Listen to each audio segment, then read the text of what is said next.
दोस्तों, रूस में पुतिन की कैबिनेट हो या फिर देश में कोने कोने में लगी हुई इंडस्ट्रीज, यहाँ आपको बिहार से आए हुए लोग तो मिल ही जाएंगे।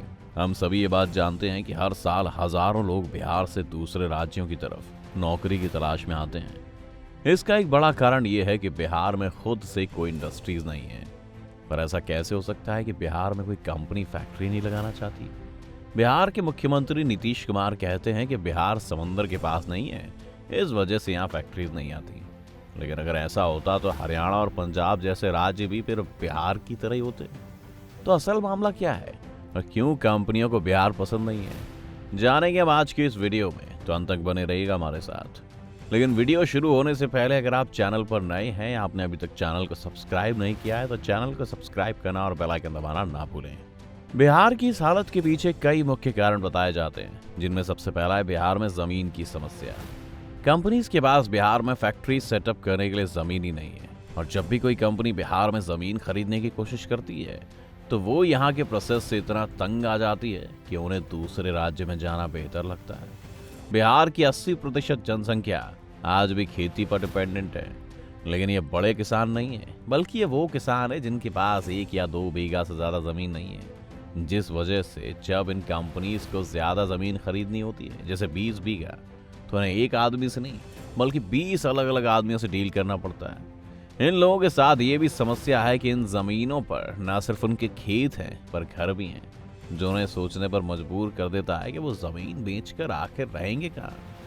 अब एक अजीब समस्या इसलिए भी है क्योंकि ये लोग अपने मन से खेती नहीं कर रहे हैं, इन्हें तो कुछ मुनाफा भी नहीं होता, बल्कि ये लोग खेती इसलिए कर रहे हैं क्योंकि यहाँ इंडस्ट्रीज नहीं है। लेकिन जब इंडस्ट्रीज यहाँ पर जमीन लेने आती हैं तो बात फंस जाती है।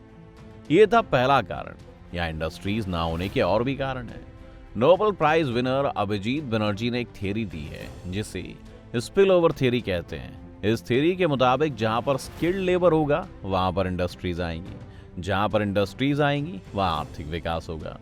अब आप बैंगलोर को देखें तो ये देश का आईटी हब सिर्फ इसलिए बना है क्योंकि यहाँ पर सॉफ्टवेयर इंजीनियर्स ढूंढना बहुत आसान है, जिस वजह से कंपनीज यहाँ सेटल होती हैं। फिर उन्हें कंपनी से निकले कुछ लोग यहाँ पर अपने खुद के बिजनेस और स्टार्टअप सेटअप करते हैं, जिससे और भी लोग बैंगलोर की तरफ अट्रैक्ट होते हैं।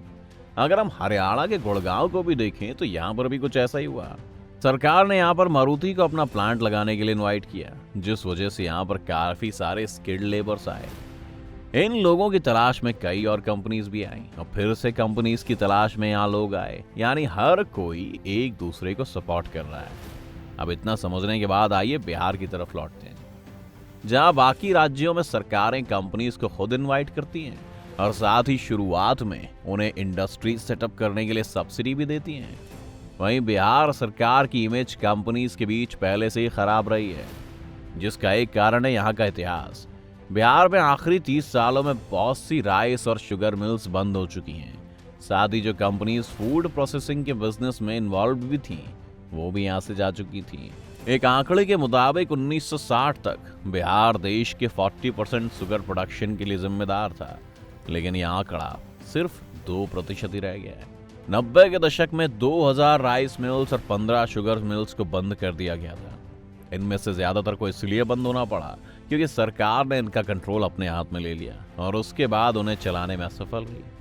इसके अलावा इन कंपनीज को बिहार सरकार की नीयत पर भी काफी शक है।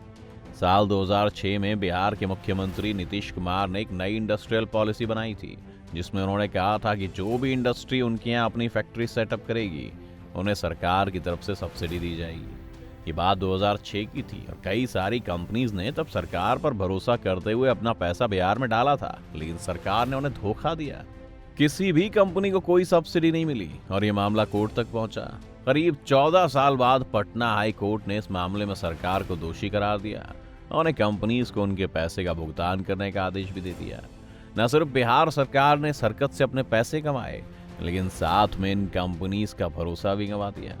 इसके अलावा बिहार सरकार ने 2015 में एक नई इंडस्ट्रियल पॉलिसी भी लॉन्च की थी, लेकिन फिर भी कंपनीज को बिहार में लाने में असफल रही, क्योंकि इस पॉलिसी के तहत कंपनीज को सब्सिडी तभी दी जाएगी जब वो अपनी फैक्ट्री वहां लगा लेंगे, और इस बार कोई भी कंपनी धोखा खाने के लिए तैयार नहीं थी। इस सब के अलावा बिहार में कुछ बुनियादी समस्याएं भी हैं जो बिजनेस ओनर्स को बिहार से दूर रखती हैं। जैसे बिहार में परमिशन लेने के लिए फाइल को एक दफ्तर से दूसरे दफ्तर घुमाया जाता है और भ्रष्टाचार के बिना काम करवाना लगभग नामुमकिन ही मालूम पड़ता है। इसके अलावा जो बिहार के छोटे बिजनेसमैन भी हैं, वो भी लगातार वहां पर गुंडागर्दी और वसूली से परेशान हैं। बिहार की लॉ एंड ऑर्डर सिचुएशन की वजह से भी कंपनीज बिहार में आना पसंद नहीं करती। बिहार में इंडस्ट्रीज के ना आने की आखिरी वजह है वहां की पॉलिटिक्स। हमारे देश में कास्ट एक बहुत बड़ा फैक्टर रही है, इसलिए यहाँ पर साउथ के द्रविडियन मूवमेंट से लेकर महाराष्ट्र में अम्बेडकर के जातीय आंदोलन तक कई बड़े आंदोलन हुए, जिसने वहां के समाज में इनइक्वालिटी को काफी हद तक कम कर दिया था। लेकिन बिहार के साथ ऐसा नहीं था। बिहार में 1980 तक कोई बड़ा मूवमेंट खड़ा नहीं हुआ था। बंधुआ मजदूरी और निचली जातियों का शोषण वहां पर आम था। इसके अलावा वहां की पूरी पॉलिटिक्स अपर कास्ट द्वारा डोमिनेटेड थी। लेकिन फिर 80 के दशक में 2 ओबीसी नेता वहां पर उभरे थे, लालू प्रसाद यादव और नीतीश कुमार। अगले कुछ सालों के लिए बिहार में विकास से ज्यादा सोशल जस्टिस का मुद्दा छाया रहा और इसी पर वोट दिए जाते थे। लालू प्रसाद यादव का तो नारा भी हुआ करता था कि विकास नहीं, सम्मान चाहिए। इसलिए सामाजिक न्याय की नई क्रांति के कारण न सिर्फ आर्थिक विकास को पीछे ढकेला गया, लेकिन साथ ही साथ जो बिहार के अमीर और अपर कास्ट लोग थे, वो भी धीरे धीरे वहां से बाहर जाने लगे। इसके बाद लालू के कुछ अजीब फैसले भी आए, जैसे लालू ने नौकरशाहों को सिर्फ इसलिए हायर करने से मना कर दिया क्योंकि ज्यादातर आईएएस ऑफिसर्स ऊंची जाति के होते थे। बिहार में अच्छा अफसर तंत्र ना होने के कारण बिहार अंदर ही अंदर कोलैप्स करने लगा। बिहार में योजनाएं आती थी, फंड बांटे जाते थे, लेकिन काबिल अफसर ना होने के कारण ये फंड कभी जनता तक पहुंचते ही नहीं थे। ऐसा नहीं है कि सामाजिक न्याय की बात करना बिल्कुल गलत था, क्योंकि बिहार में एक बड़ी समस्या थी। इसीलिए बिहार सरकार ने अपनी जनता में सीधे रिसोर्सेस को बांटने की ठानी और फिर इंडस्ट्रीज को प्राथमिकता दी, और कुछ वक्त तक लोग इससे खुश भी थे। आज भी बिहार में लालू यादव को इतना बड़ा नेता माना जाता है क्योंकि उनकी वजह से कई दलित और ओबीसी कैटेगरी के लोगों ने अपने यहाँ की ऊंची जाति के लोगों के सामने बराबरी से चलना सीखा। लेकिन अब वक्त बदल चुका है, ये सामाजिक न्याय का वक्त नहीं है। अब बिहार को डेवलपमेंट चाहिए और लालू की पार्टी भी इलेक्शंस में अब यही वादा कर रही है। वहीं दूसरी ओर नीतीश सरकार ने भी कई कदम उठाए हैं जिससे इन कंपनीज को आने वाली दिक्कतों को सॉल्व किया जा रहा है, जिसमें से सबसे बड़ा कम है जमीन अधिग्रहण के क्षेत्र में।